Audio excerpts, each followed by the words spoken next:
Your name is? I'm AJ. I'm a grad student at Duke, and we are hoping to sample some of the brine coming out of the Josephine facility and see exactly how radioactive it is and what other elements are in it.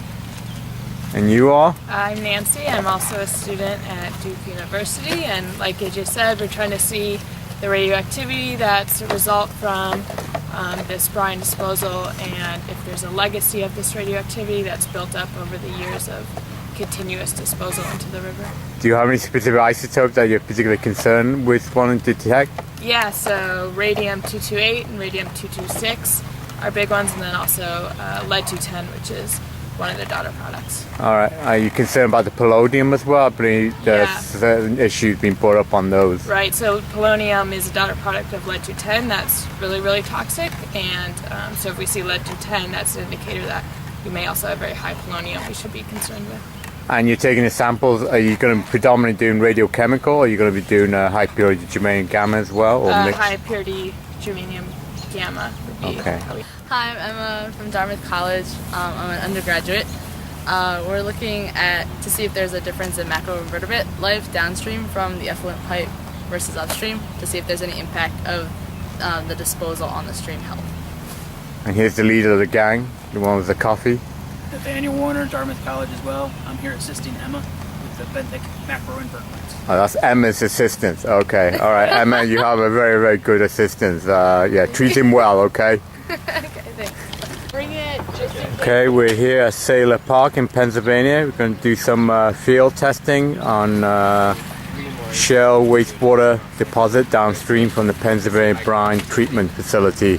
Here we have a group from Duke University, North Carolina, and also from Dartmouth in my old haunts in New Hampshire, getting ready to collect samples. And here I have the red-eye, which is now just powering up. I'm going to do a 1-minute background here in the parking lot at Sailor Park.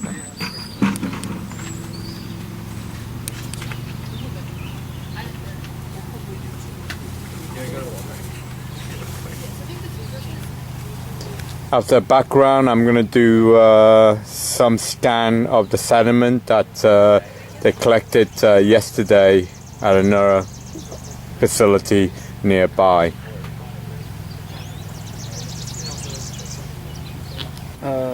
Two different places, one on the Allegheny River and one on a tributary to the Allegheny River. Okay, I'm just about to do a quick scan using the red eye to see if I can pick up any hot activities. Yeah, actually there's a little increase. The gross gamma went to like 140 to almost, well, right now it's going to 260. Actually, yeah, you do have, actually, in fact you do have a hot source here. I'm actually going to go into identify mode to try and identify what this hot source that these guys have been sitting behind their car. So interesting.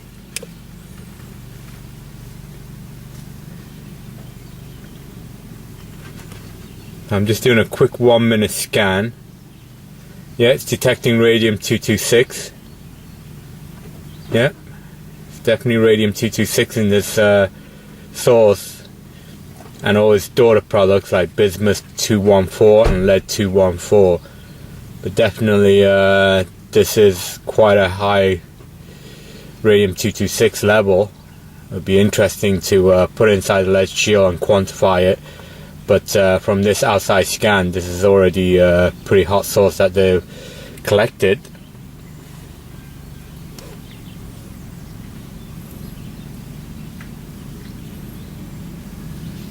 Ten more seconds before the scan's completed.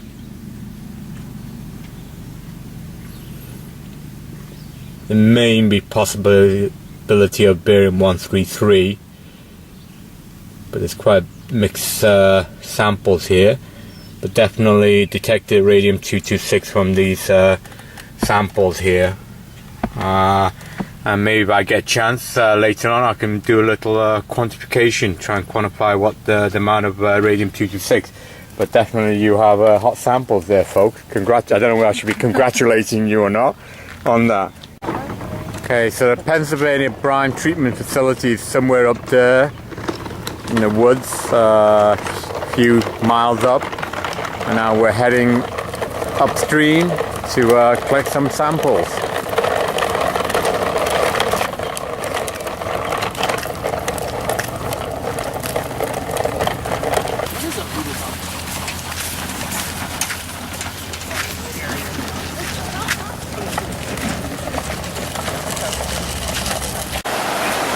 So this is our first sampling site at Black Lick Creek.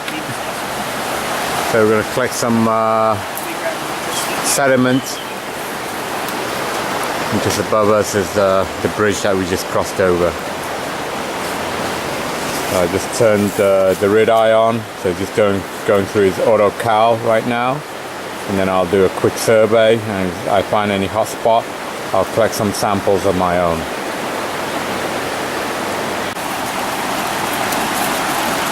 So these research team from Duke University, they're doing some sampling right now. That probe you're sticking in, out of curiosity, AJ, what is that probe? It's a conductivity meter. A what, sorry? Conductivity meter. Oh, okay. So you're measuring salinity of the water. Yeah. And there's some soil samples being collected over there. Do you mind just sticking this in front of this detector, just out of curiosity? I want to see if there's any rise in level. Actually, a little bit. It could still be back around 125 gamma counts a second near the sediment. If I take it away, no, it's still background. So that's not that particularly hot sample. Not like the one we just measured in the truck.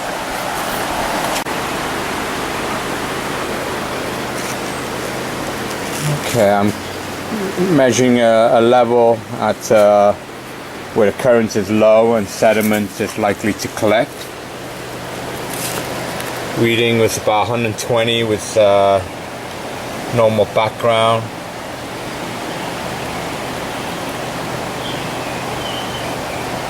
And there appears to be a hot spot here, goes into about 150, 160 gamma counts per second. So I'm actually going to collect my first sedimentary collection here at this point for me to do an analysis later on.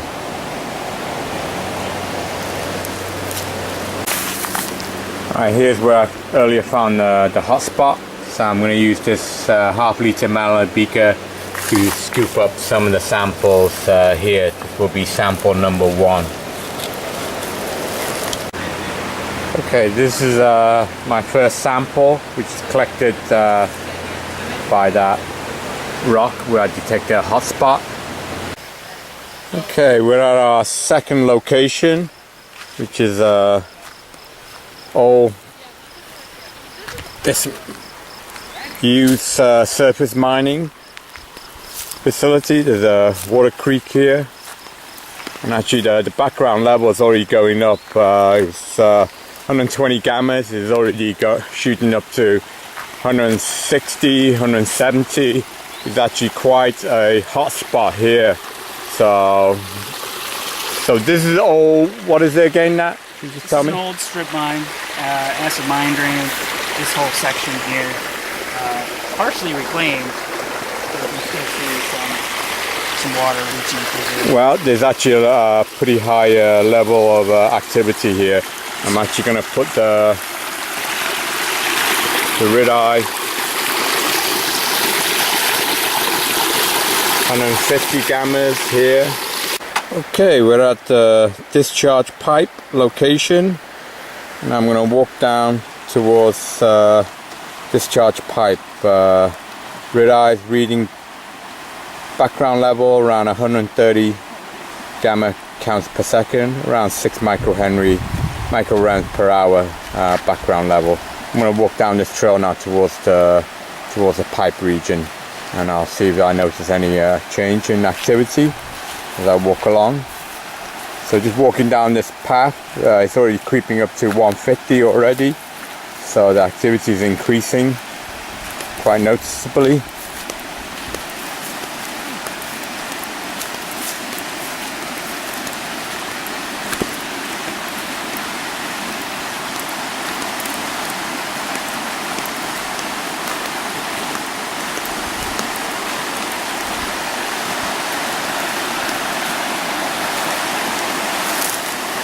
There's the discharge pipe over there. Actually a background stabilizing around 140. There's a slight hot spot just up that little path there.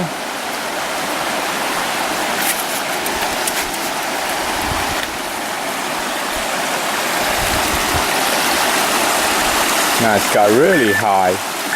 It's now triggering up to 300 gamma counts per second. Close to discharge level, so the activity definitely is a high spot here. Now it's up to 500 gamma counts per second. Very, very high hot spot here for activity. And we're down up to 700 gamma counts per second around the discharge pipe area, up to 1,000 gamma counts per second now. So this really is a pretty hot spot. In fact, I'm going to do an ID at this location now. Just for I'm approximately 3 inches from the top of the surface water.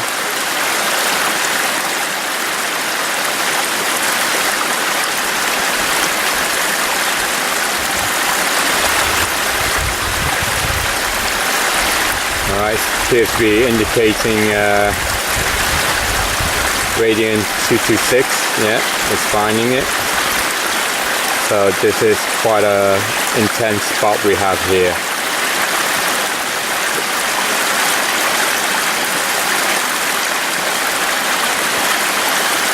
Yeah, definitely radium 226 here. An extremely high activity here.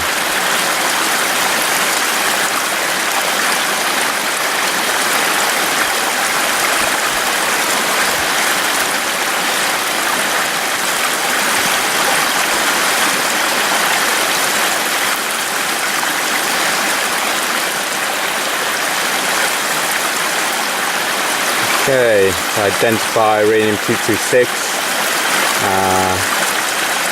I said, the counts per second is around 1,000 counts per second, around 60 micrograms per hour surface area. So this is definitely a very hot spot, which I'm going to collect a sample now.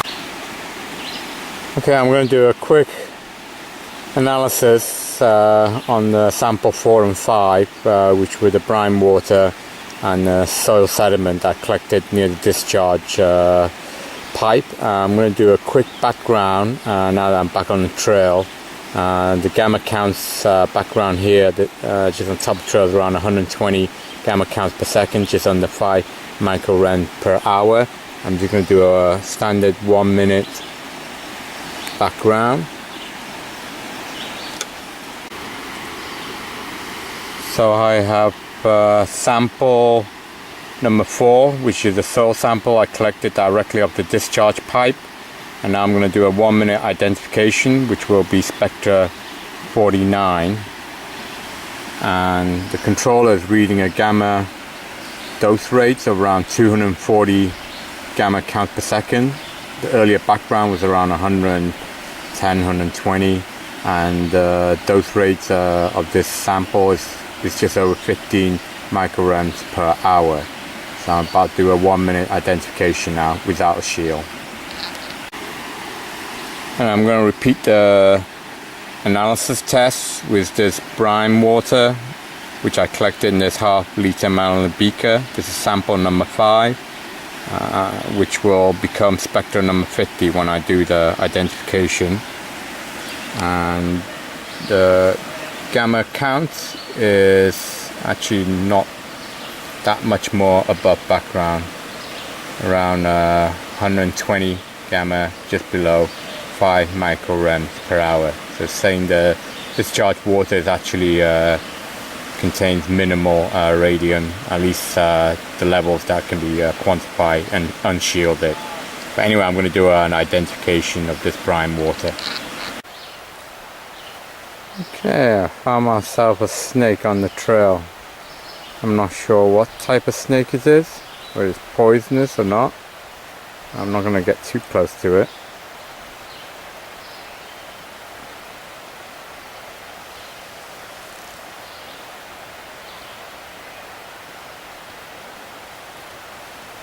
Pretty big snake.